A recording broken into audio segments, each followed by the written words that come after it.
नमस्कार।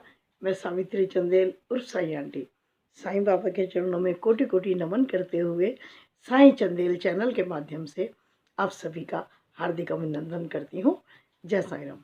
साथियों, कई बार मेरे पास फ़ोन आते हैं और कई लोग कमेंट बॉक्स में भी लिख कर पूछते हैं कि आंटी साईं बाबा जी के भोग में हम क्या लगा सकते हैं। हमारी सब्जी में प्याज होता है, लहसुन होता है, तो हमें भोग लगाते समय बहुत सोचना पड़ता है।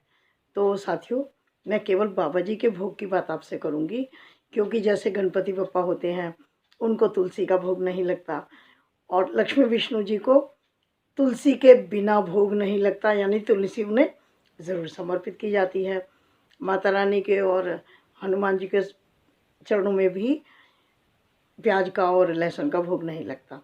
तो साथियों, मैं केवल बाबा जी के भोग की बात कर रही हूँ जो आप लोगों ने मुझसे पूछा है। तो साथियों, बाबा जी बहुत सरल देव हैं।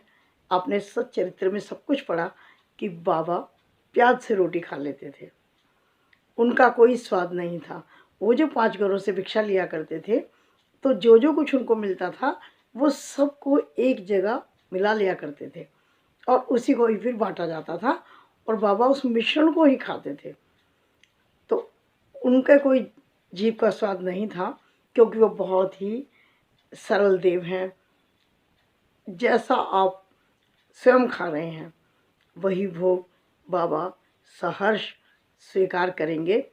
ये मानकर चलिए, सोच कर चलिए, और यही सत्य है। तो साथियों, बच्चे ये भी पूछते हैं कई साईं भक्त मुझसे कि आंटी सुबह शाम लगाना है, चाय का भी लगाना है क्या।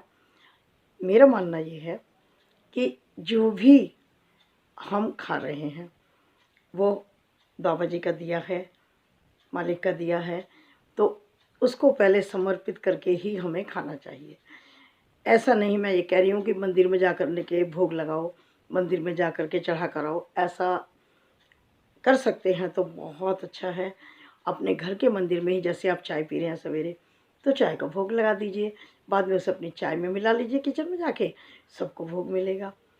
दोपहर को आप भोजन कर रहे हैं, जो भी भोजन बनाना है वो अर्पित करके उस सब्जी को अपनी सब्जी में मिला लीजिए, है ना। तो इस तरह भी भोग लगाया जाता है।